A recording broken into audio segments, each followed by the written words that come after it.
All right, so we have two last examples here. Example 5 is when you're taking an odd root, and with odd roots there are no cases. It's whatever you work out is what you're going to get. If you think about the domain of a odd root function, it's going to be all real numbers. So in this case here, I understand that the cube root function goes in both directions forever and ever, so therefore the domain is all real numbers. So whatever answer I come up with is actually going to be the final answer. So same rules apply. No addition or subtraction outside, no multiplication or division, but I do have a cube root. So the inverse of a cube root, I'm going to raise it to both sides to the reciprocal, which is 3.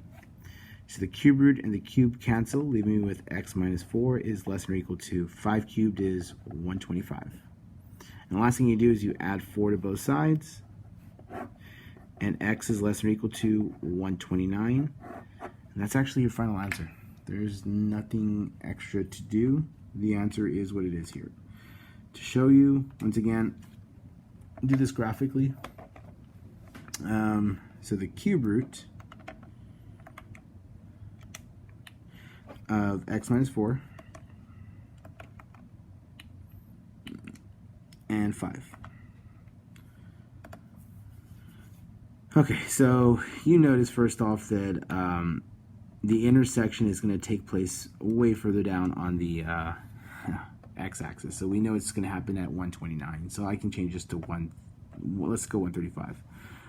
But you can see this function here, the cube root function, this goes on forever and ever. There's no stopping point there. So we're going to change this little line right here, or this little number here. It's 10. We're going to change it to 135, so we can just see a little bit past it. So just a little bit more. So let me just drag it myself. And there we go. So find the intersection. And click it. And you can see that is 129. So where is this cube root function?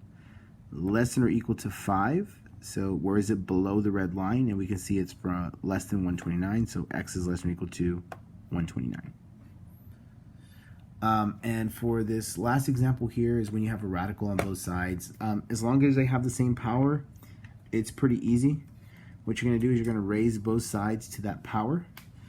So the square root of x plus 1 and the square root of 2x minus 7, they both are the square root. So we just raise it to the square power. Before I go any further, there is one. When you have two of them like this, you do need to find the domains. So for the first one, x plus 1 is greater than or equal to 0. Subtract the 1. X is greater than or equal to negative 1. The domain for the other one is 2x minus 7 is greater than or equal to 0. Add the 7. Divide by 2. X is greater than or equal to 3.5. Now, when you have two domains, so this problem actually has two domains. So your answer must satisfy both of these, okay? So just looking at here, every value when x is greater than or equal to 3.5 has every value that's x is greater than or equal to negative 1. So once you hit 3.5, 4, 5, 6, 7, and all the way to infinity, every answer is included here. But x is greater than or equal to negative 1, like 0. 0 is not included in this domain. So therefore, the domain I'm going to use when I'm solving this is going to be this second one here, because it includes both solutions for these, and you exclude the negative 1 and all those because they don't have it in common. So it's not an or, it's an and. They both have to be matching, and where they match is at x is greater than or equal to 3.5. Oh, sorry. Okay, so we're going to continue solving this. Square root on both sides, you square it. X plus 1 is greater than or equal to 2x minus 7.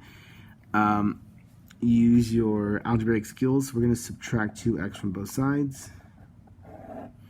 So negative x plus 1 is greater than or equal to negative 7. Subtract the 1. Negative x is greater than or equal to negative 8. Last, I waited to the very end to do this, so make sure you do watch everything up to this point, because if you recall, when you divide by a negative number, this symbol right here is going to flip the other direction. So instead of saying x is greater than or equal to 8, it's going to be x is less than or equal to 8. Now, since we have a less than, we already went over this situation when x is less than or equal to a positive number. Okay, let me just show you real quickly.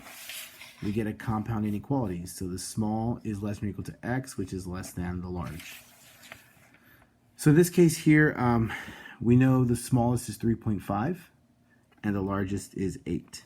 So we start with 3.5 is less than or equal to x, which is less than or equal to. Now this one's equal to because this one here has an equal bar, 8. And once again, after you do this, you can just verify your answers using a calculator.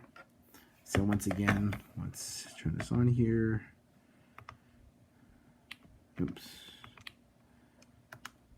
And I'm just gonna type it in. Sorry about that glare. Let's switch sides here. All right, so first one is going to be the square root of x plus 1.